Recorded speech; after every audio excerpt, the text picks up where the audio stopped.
Bonjour chers amis internautes, voici une nouvelle vidéo sur le calvinisme pour les nuls.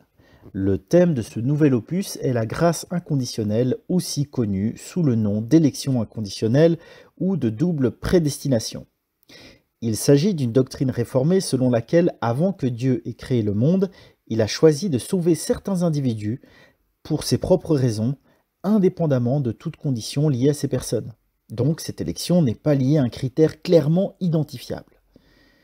En ce qui concerne ceux qui ne sont pas choisis, eux, ils sont condamnés pour leur péché à recevoir la damnation éternelle pour leur transgression de la loi de Dieu identifiée dans l'Ancien et le Nouveau Testament.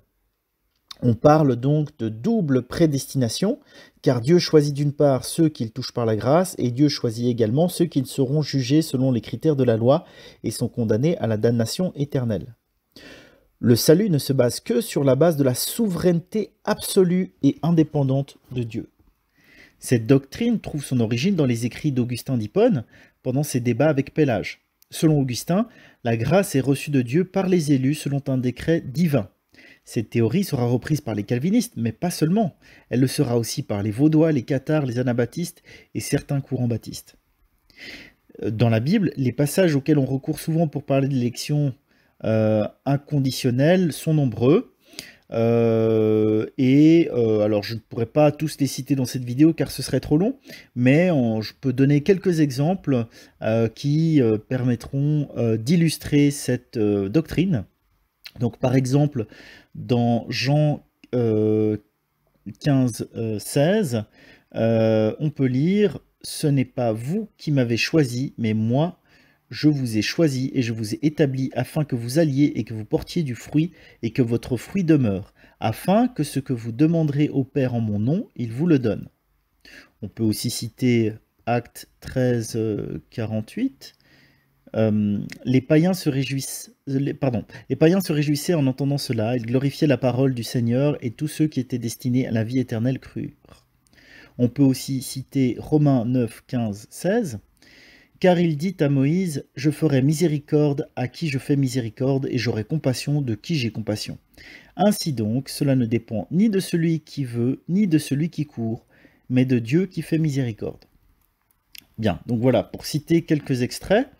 Alors, on rencontre souvent deux objections à l'élection inconditionnelle. Alors, par exemple, la première objection, c'est une objection du type, selon cette doctrine, nous devenons forcément des robots parce qu'on est touché ou non par la grâce et on n'a aucun libre arbitre. Alors, on pourrait répondre à cette objection que nous nous plaisons à nous voir comme les maîtres de notre destin, mais la Bible détruit l'orgueil humain en proclamant que Dieu est souverain. Et cette objection révèle notre orgueil et notre tendance naturelle à croire que nous pouvons tout contrôler.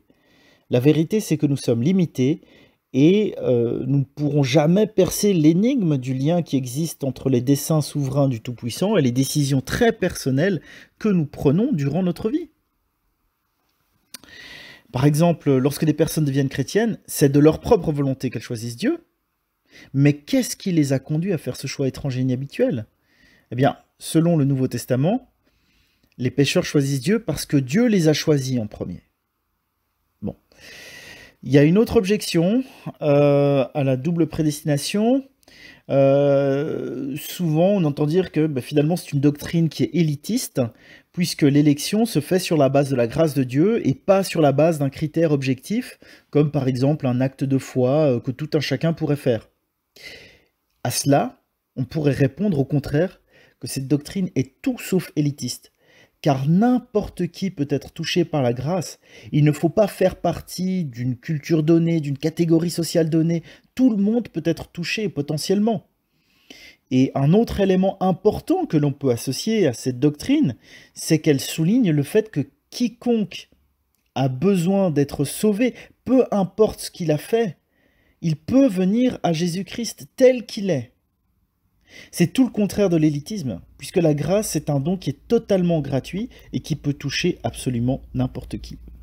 Voilà, j'espère que cette vidéo vous donnera envie d'en savoir plus sur le calvinisme et de faire des recherches par vous-même. Alors soyez bénis.